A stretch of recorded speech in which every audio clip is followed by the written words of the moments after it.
What's going on, everybody? Welcome back for another live on In and On the Net Fishing. I see everybody in the comments. We've already been kind of chatting and everything. Always love you guys joining us. Look, I love to do this channel. I love to do live. I love to talk fishing.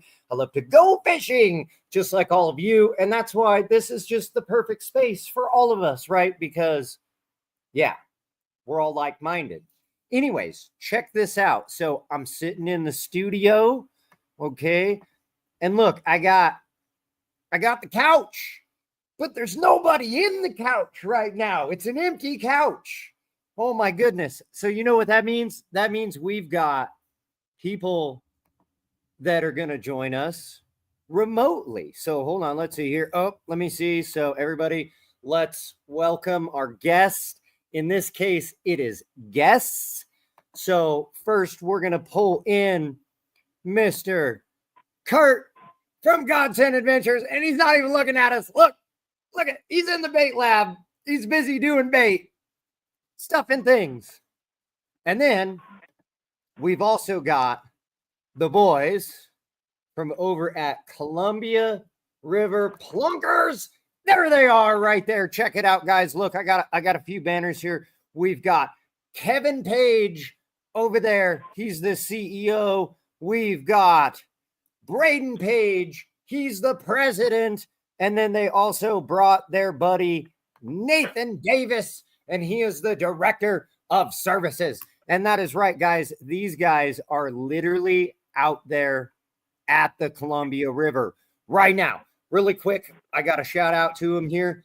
Look, if you want to contact these guys, there's their email right there, ColumbiaRiverPlunkers@gmail.com for any questions that you may have for those guys. You can also find them on their Facebook, Instagram, and TikTok. Okay, it's time to start talking fishing.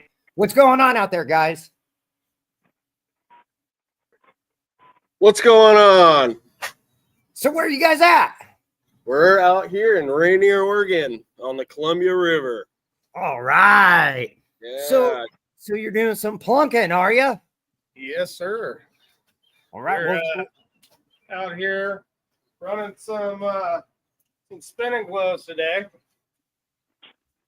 Trying out some nice sherbet. We got some nice Where'd you go? little silver and green. Juicy. Oh, yeah. And then you can't go wrong. But we got the orange. Oh, yeah. Oh, yes. Can't go wrong. Can't go wrong with the orange. I got orange around here somewhere. I was looking for it. See, but the problem is all these sea lions out here. Yeah, the sea runs lions, crazy. man. Yeah. Kurt, what's going on with you? I'm getting ready to make bait. He's getting ready to make baits. In this crazy look right here in this square, we talk about fishing. And then over in this square, the baits get made. And then right down into this square, they go out into the field and they go catch fish. That's how I like to see it. Hey, are you guys using DuPont bait? Say that again? Are you using DuPont bait? Here, I can make your mic a little louder. Yeah. He's asking if you're using DuPont baits. No, today we're the spinning glows. We're using spinning glows, and we have our Washington coon shrimp today. That's what we're running today. We're running medium-sized prawns. And we tried to go whack us a springer, but no success so far today. No success so far on the springers. No. Man. So what is the risk? Hang on.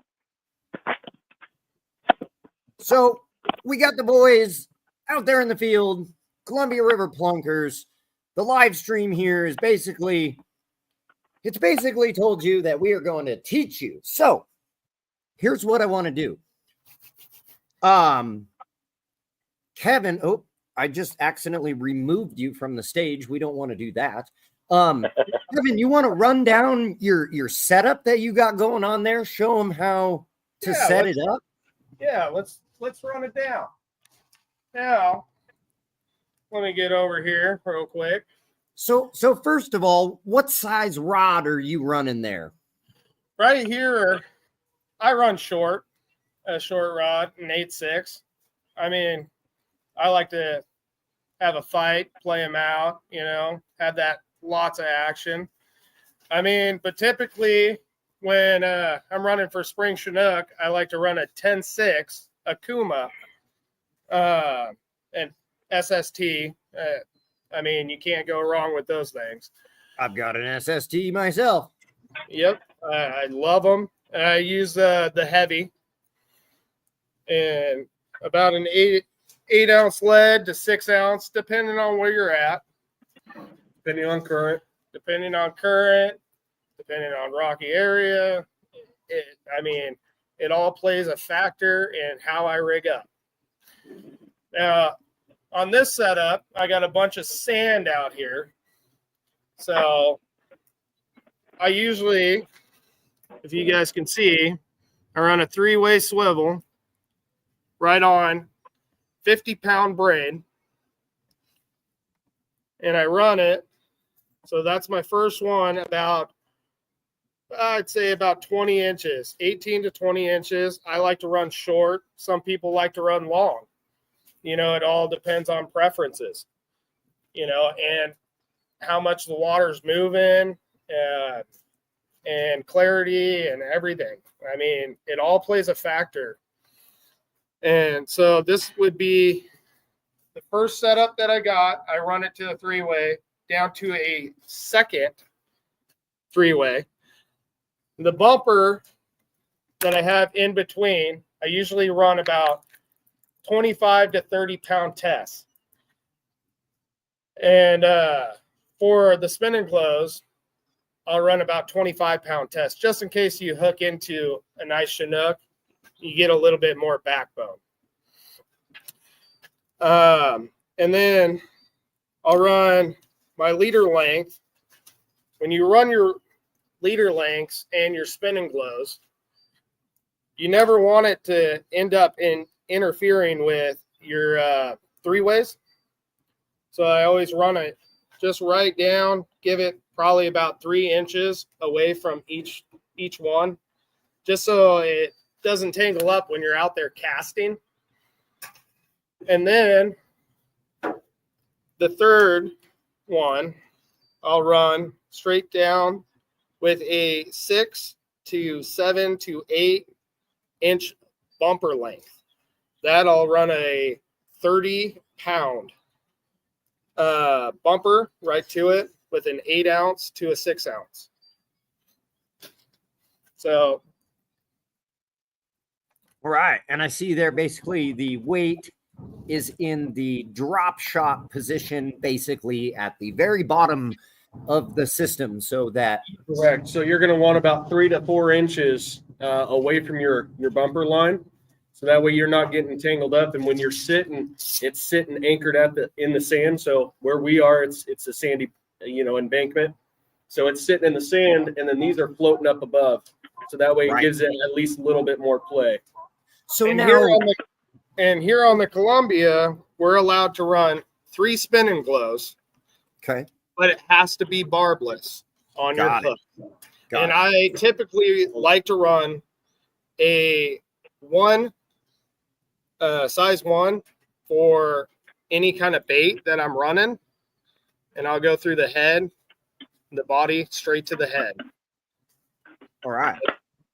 So then I noticed that you have a triangle weight on there. So would that be because you are in the sand? If they were out and they were in a more rocky environment, rocky environment, I typically will grab a sharp rock that has some weight to it, and I will tie about 6 to 8 ounce or 8-pound leader straight to the rock, and I'll still go that 6 to 8 inches by wrapping it around the rock. So when you cast it out in a rocky area, you have fish that will grab it, and it's easy to pop that rock off with your leader. And now you're just fighting the fish with your spinning gloves. So you don't even use a weight No. in a rocky environment. Nope. There's a secret for you guys right there. The comments should be lighting up after that. That's like super pro tip. Take a rock from the area, wrap the leader around it just enough so that you can get it out there and pin it. And then when the old fish comes along, it just releases from it. That's genius. I love it. Yes, sir. All right. So then bait selection, I see that you got a coon shrimp on all three of those. Yes, sir. We run our Washington coon shrimp or millennials, depending on preference. I mean, there's a lot of different kinds out there, guys. Or you could even go homemade. You got, I mean, the ultimate cure from Keith Archer's. That stuff works amazing out here on the Columbia River. I mean, if you guys want to make your own, that is the way to do it, guys.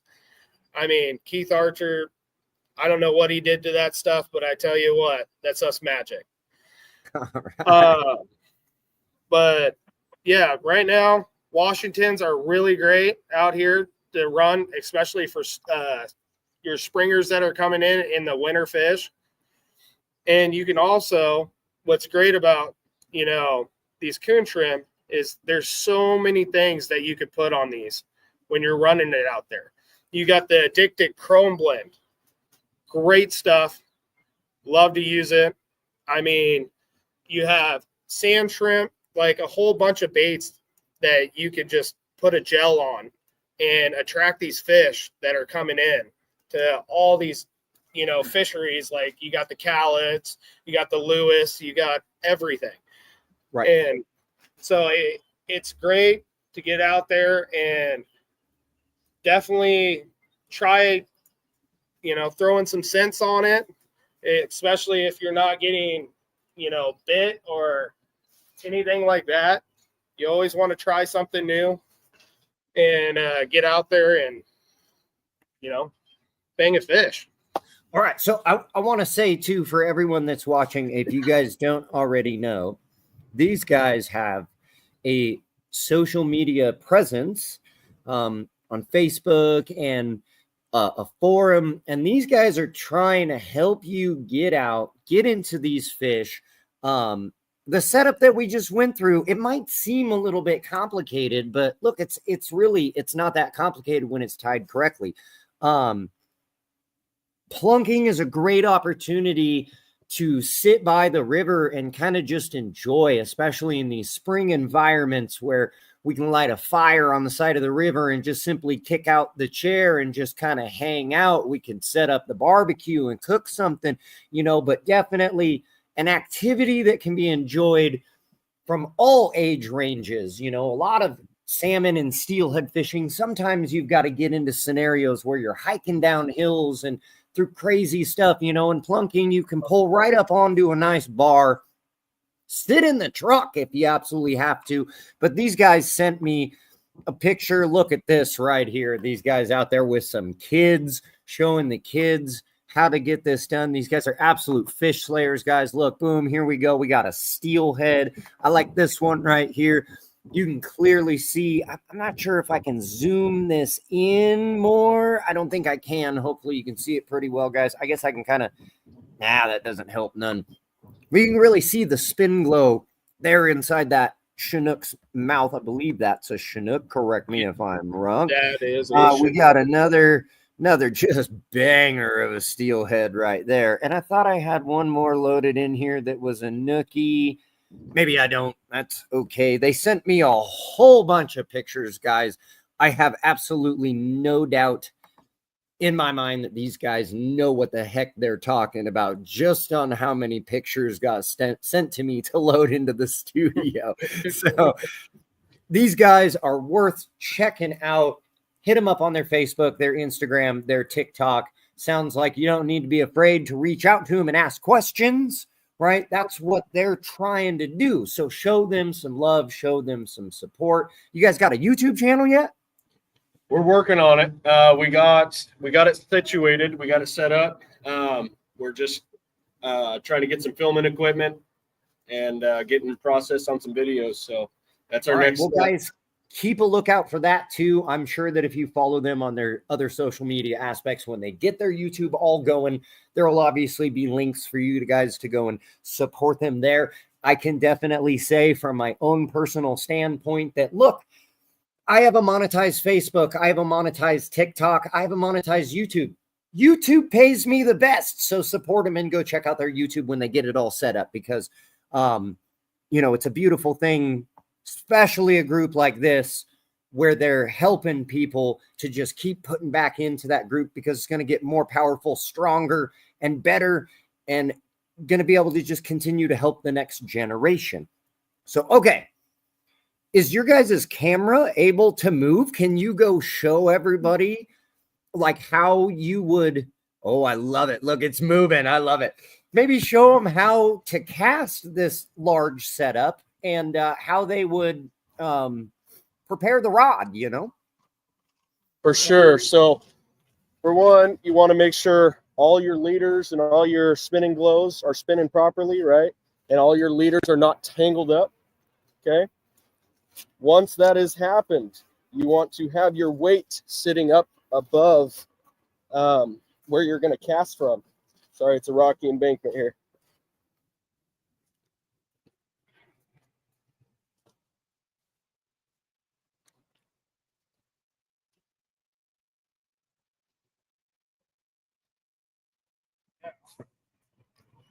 So you kind of see how he's laying it out, right? So you got your weight in the sand. Okay, you got all your leader lengths are sitting proper, right? They're not tangled. All your three ways are all good to go. You want them sitting down like a little drop. And then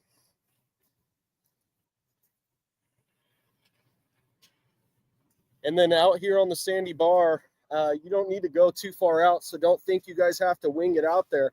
I've caught fish within 3 feet of the bank. You can cast 10 feet, 15. It's all personal preference on where these fish are, right? So you don't have to cast as far as you think you have to. So don't go and wing it out, because last time I did that, snapped off. Don't do that. I find in a lot of circumstances, I was just literally out at Prineville Reservoir fishing for some trout in my area, met up with a buddy out there, and, the water level is rising, and those trout are smart enough to know that as the water is filling, that humans leave food behind. Mm-hmm. Yeah. And so they hang out in the shallows, and he hadn't caught anything. And I asked him, I said, how far are you casting out there? And he was like, as far as I can get it. And I'm like, oh man, you're casting past the trout. I pitched one out just like 10 feet in front of me and got hit immediately. So how I like to do it when I first get out is I'll start close, really close, within 20, 30 yards out. And within about an hour, hour and a half, if you ain't seeing any results, any takedowns, anything like that, I'll start moving out. I'll bring it in. And then usually I'll have a line counter reel on here that will tell me the exact spot as it drops.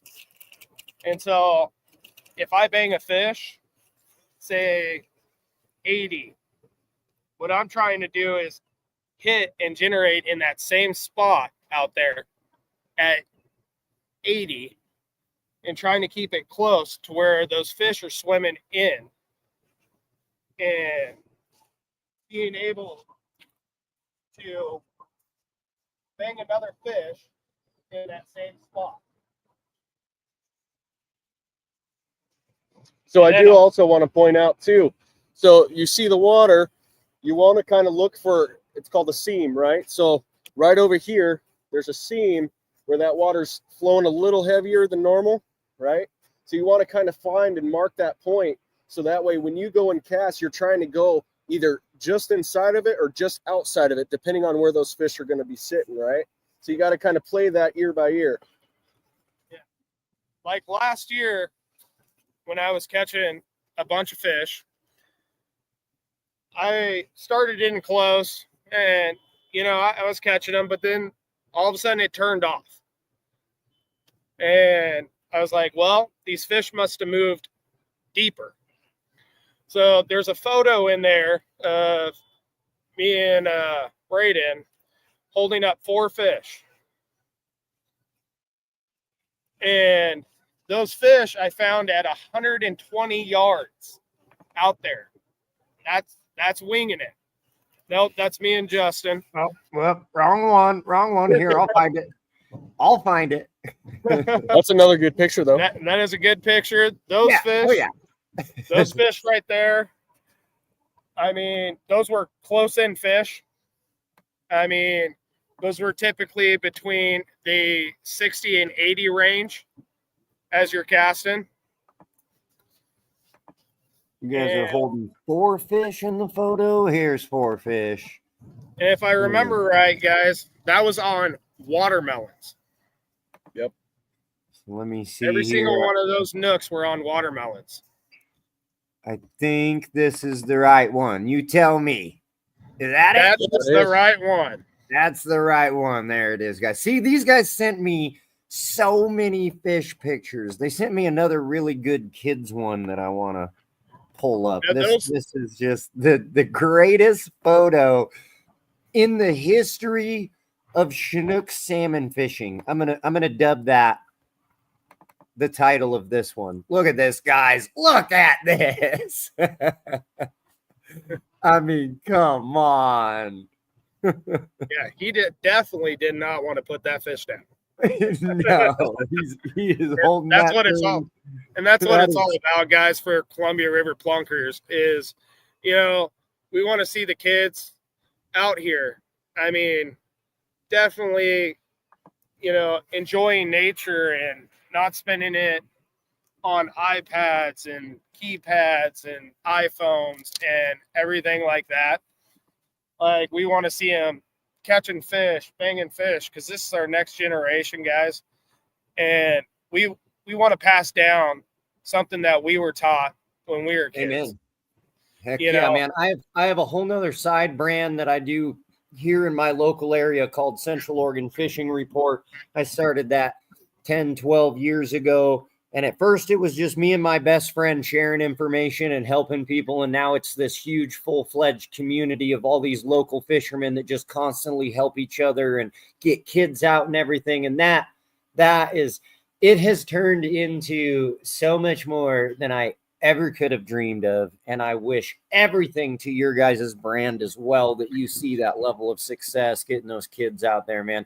Like that picture is worth more than a million words, or what do they say? A picture's worth 1,000 words, or what? That one's worth 1,000 words. Yeah. So I also do want to point out too, so Columbia River Plunkers, once, you know, we're fully established and whatnot and get the proper, you know, stuff that we need, we would like to eventually become a nonprofit, right? So we want to take those and accept those donations to help that younger generation out in the future. So that way we can bring, you know, the knowledge, the wisdom, the gear, you know, the setups and everything that we use, you know, out here on the Columbia, plus another different water bodies and tributaries, right? We want to share that knowledge with the youth. So now there's one more thing, and we got to go all the way back up that rock embankment. But there's other ways to set up these rods, not just the way I set mine up. There's other ways to set up rods, and I'm going to let Nate right here take over, and he's going to show you different ways to set up a couple different rods. So this is Nate Davis. Look at this, guys. These guys are out here in the field. Look, I'm lazy. I'm in the studio right here. I got the fire and everything. These guys are out in the field, man. I love it. All right, Nate. All right, Nate. We'll just go back up, and I'll show you my setup. We still got Kurt over there. He's not saying too much, but he's just sitting there making baits. How's it going over there, Kurt? Well, I'll let you guys know. You focus on those guys because we're getting a wealth of knowledge. I can hear everything. Don't worry about me. Let's go to them. I got something special for you when they're done. All right, Kurt's going to keep making baits. We're going to go back on over and check out this other setup that the Columbia River Plunkers boys got for us. Here we go.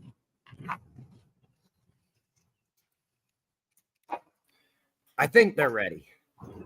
Oh, we're almost. It was tangled up. Guys, if you're enjoying this live stream, definitely make sure to give it a like. It helps us out. The algorithm isn't the algorithm. The algorithm is people. And the more that people like, share, subscribe, things like that, YouTube gets super excited and it shows it to more people so we can get together with even more like-minded individuals and share awesome live streams like this. So on over to the setup. Let's do it. So I run a 10.5 foot rod. I have 30-pound mono on, and my reel, it doesn't have a line counter or anything on it, but I run like a spreader bar. So you just tie right on to the main line, and then you branch off to your spinning glow. And then down at the bottom, you have like 2 feet down to a 12-ounce pyramid sinker. And you can do 3 off this. I usually do 2. Or I will run a quick fish on as well and just clip it onto the line. And I'll have like a bobber stop with a bead up here. And it will slide down the line with the current and stop. And sometimes that helps catch more fish too. But what I run for bait usually is I'll take some herring or tuna belly and I'll put that on here. And that's usually what I use. All right. Okay. No fish, though. You guys have had rods in the water, right? Right now, the whole time we've been talking? Well, No, I pulled my rod out just so I can show Yeah, you I made you show everybody the setup. Look at that, guys. I made him pull. He's fishing right now, and I'm like, get it out. We got to show it to him. You know, and I also got to say, too, is like you got some of these old-time fishermen that are like, hey, you can't show my setup. You can't show my setup. And I'll tell you what, as Columbia River Plunkers, we're here to help, and we're here to show you anything that we have on our rods. Guess what? You know. That's right. I mean, So the reality. If you guys got any questions or anything, feel free to reach out to us. I will help you any way I can to get you to get either your first fish, you know, or multiple fish, or even the first fish of the year, you know. We're here to help. Yeah. So, I mean, hit us up. Yeah, and I was going to say, well, 2 things really. One, right now in the live stream, you can write a comment and I can flash it up there on the screen and you can ask these guys anything. So if you have a question right now, don't hesitate to ask, first of all. Second of all, what was I going to say? What was the second thing I was going to say? I forgot. That's okay. A lot of questions that, you know. Oh, I remember what I was going to say. All right, just like they were saying, guys, like realize that the mentality of the old timer that doesn't want to share, our generation of outdoorsmen and sportsmen is already so under attack. You know, every day there's legislation to try and stop fishing or hunting or, you know, from the, I'm just going to say it, the Karens of the world that want to believe that it's us abusing animals by going and doing this. And our breed is going to dwindle away if we are not willing to help each other. So again, major support to these guys for what they're doing. They're like-minded, just like me. It's all about helping other people. I remember there was a time in my life where all I wanted to do was catch a fish. And then I reached a point where all I wanted to do was see another person catch a fish. And I will tell you that when you adapt and you evolve to that point, there is no feeling like it, and you'll start passing the rod off a lot more often.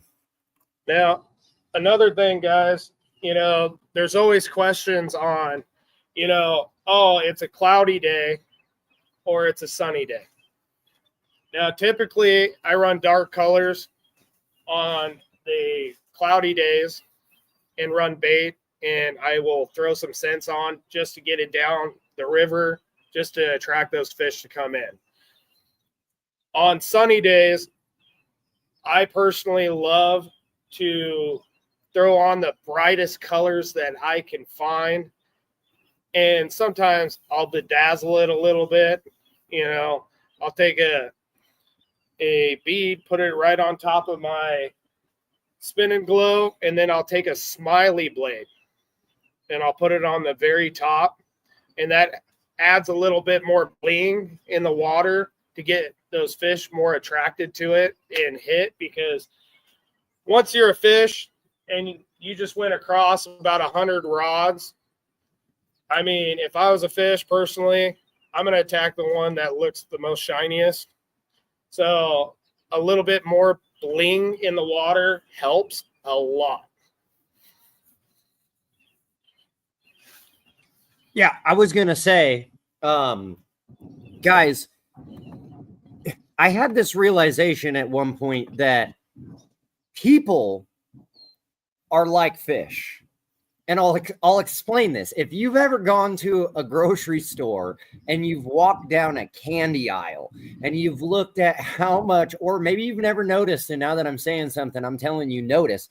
Look at how much shiny, colorful, foil, flashy, right?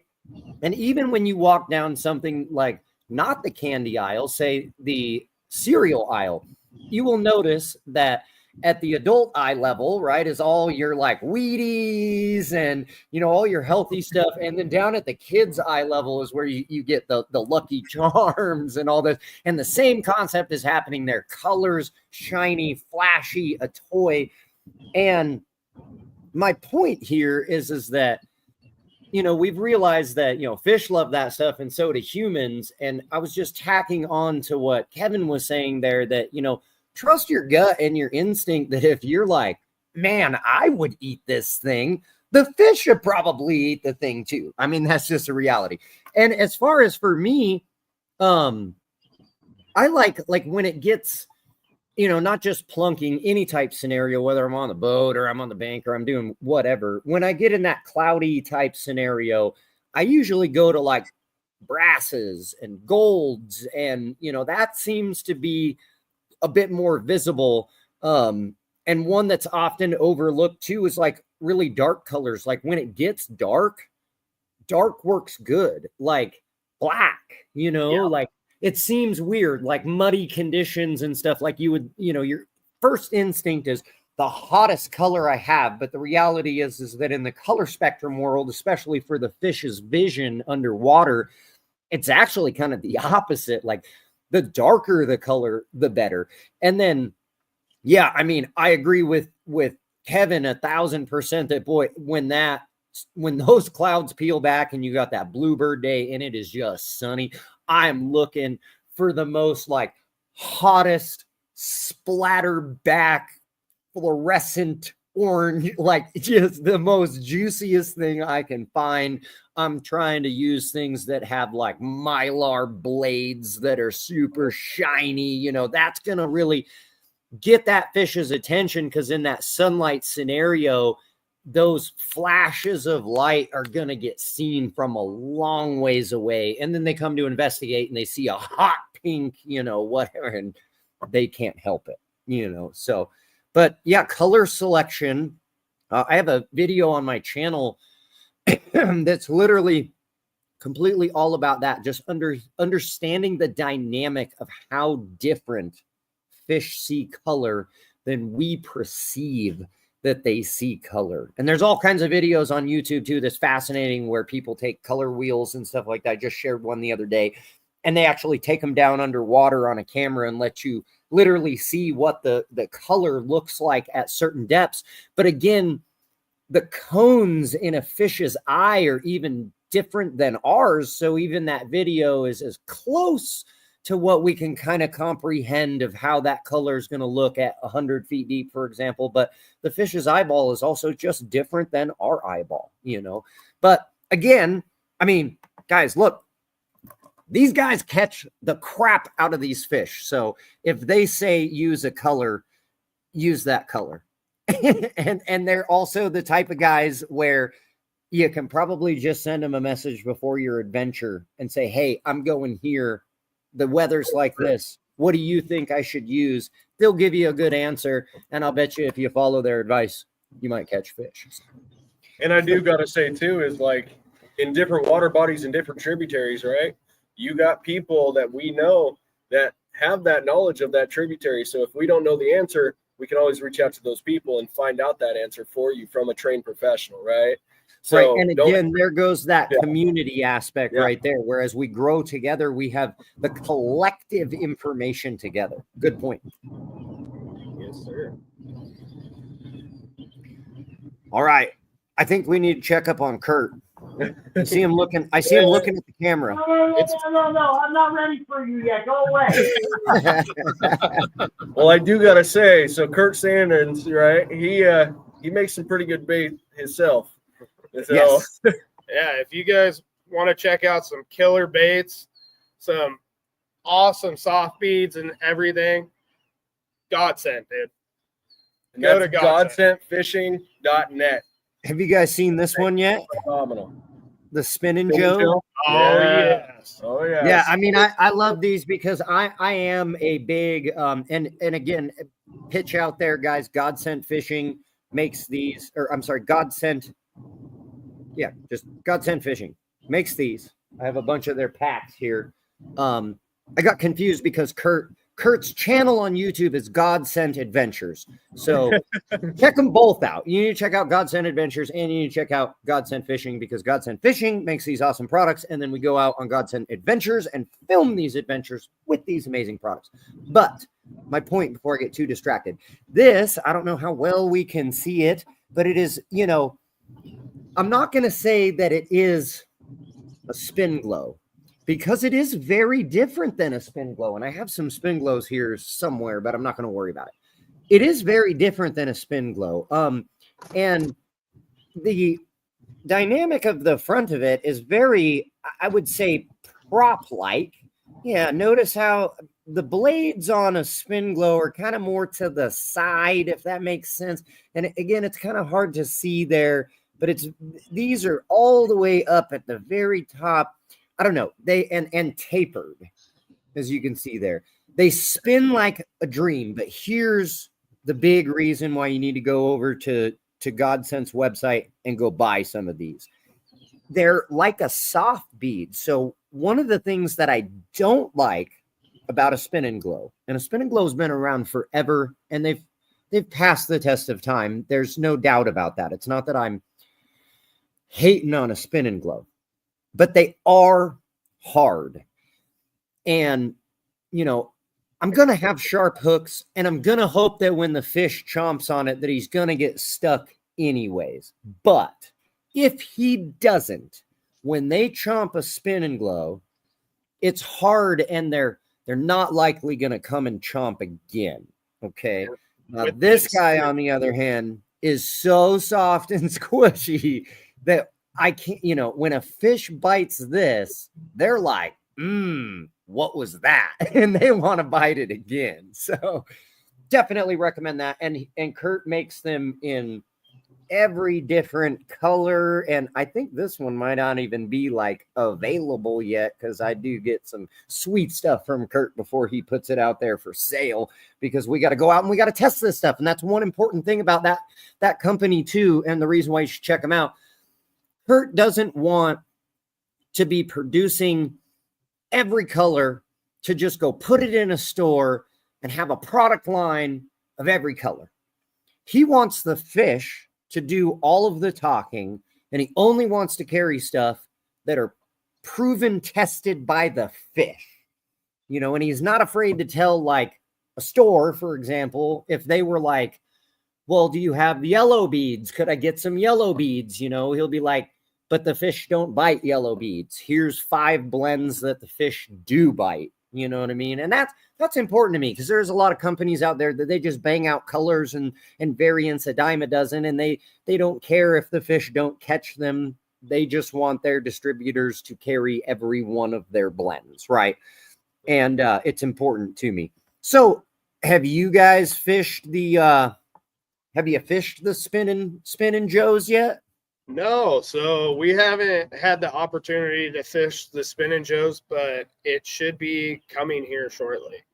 Yeah. And I mean, guys, when you get the Spinning Joe, you're going to just set it up just like your old Spinning Glow, where you're going to thread that guy right there on the line, and you're going to put yourself a few beads just to put some brace there. And I will say that this one that I am showing is a small one. This is for like our steelhead season.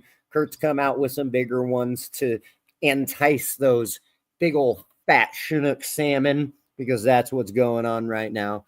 And those are coming out. He's probably not ready for us, but I'm going to ask him anyways. Kurt, are they on the website yet?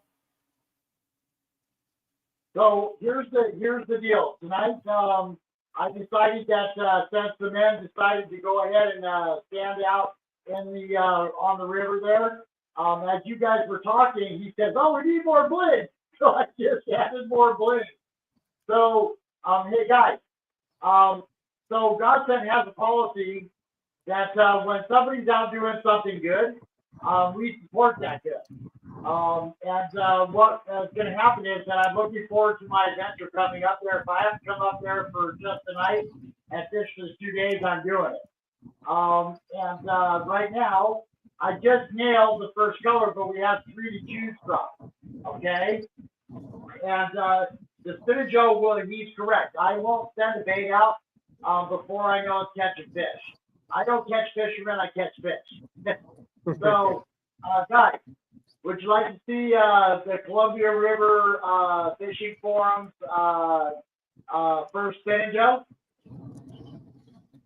Oh, yeah. We are ready, Kurt. You ready? All right, here we ready. go.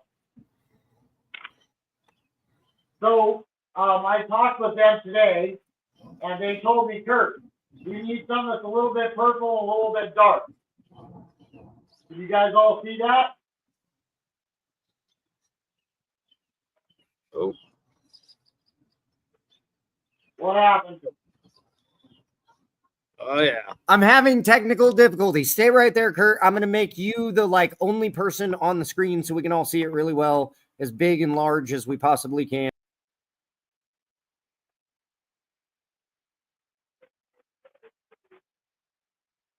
So can everybody see that now? Yeah, we can see it. Let me bring them Okay, guys guys. back in. We can't hear them unless I bring them back in. There we go. Okay. So guys, Get a good look. Did everybody get a good look at it? Yeah. I'm standing here with the Columbia River Fishing Forum, very first Spinning Joe. What do I need to do to make it better? Looks juicy to me. Yeah, it looks way juicy.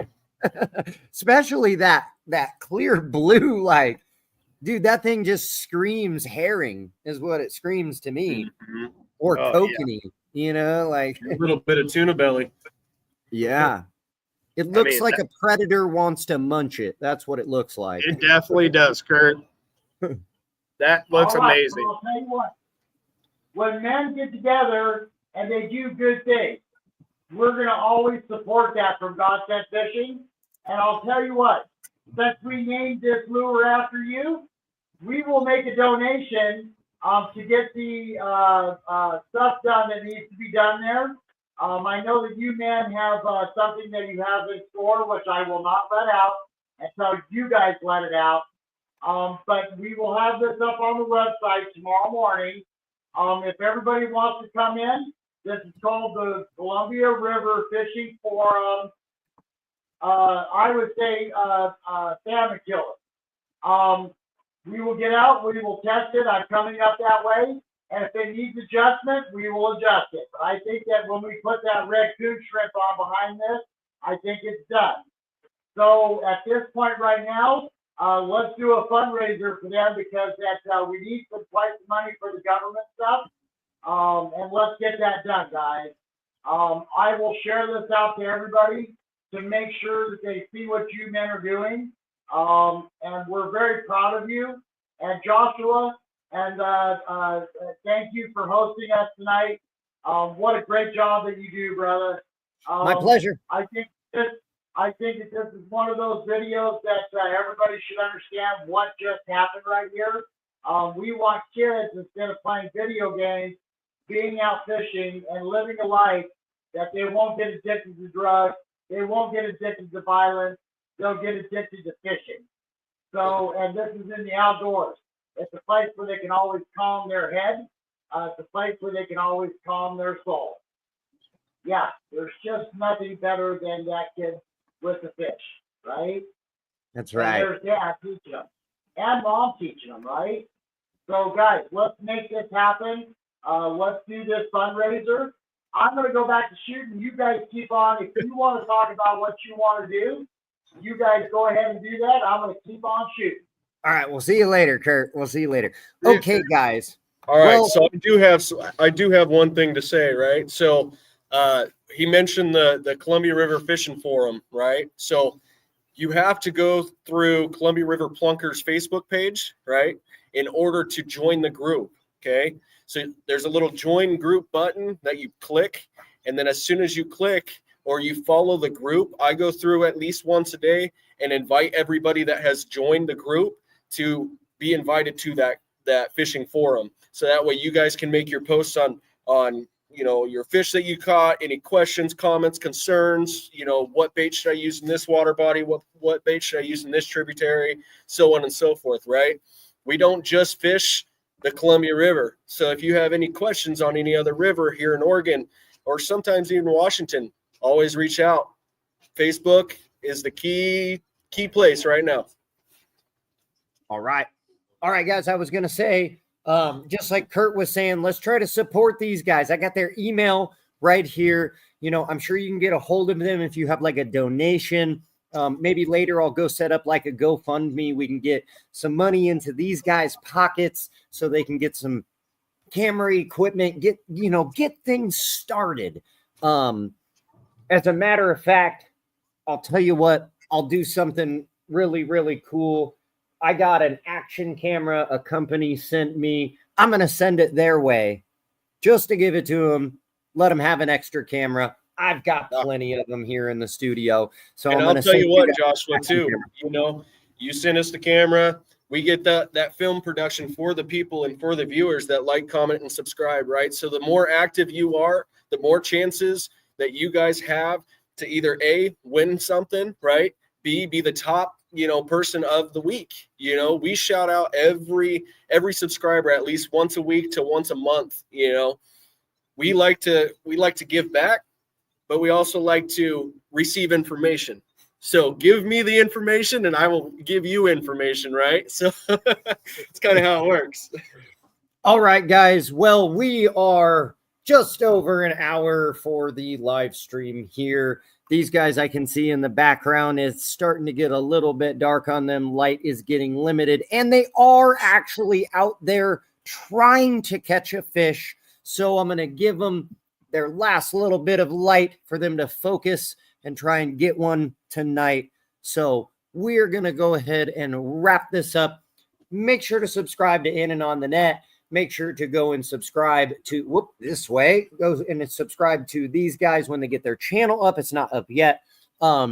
They're currently on Facebook and Instagram and TikTok. So make sure to go follow on TikTok, follow on Instagram, follow on Facebook, do all of the above. Show them some love and support. We also had old Godsent Kurt with Godsent Fishing and Godsent Adventures. Make sure to go check him out. Go check out his website. Go subscribe to his YouTube channel. I think with that, we're going to say bye to the Columbia River Plunking Form. Bye, guys. We'll see you later. All right, thank you. Bye. You're Thank you, very Josh. welcome. Glad to have you on the show anytime. Go catch a Love to fish. be here. We will try. I mean, All right. Okay, guys. So that is going to do it. I'm going to go inside the house, go hang out with my wife and kids because I love them very much. We're going to end this live stream. And as always, till next time, guys, we'll see you.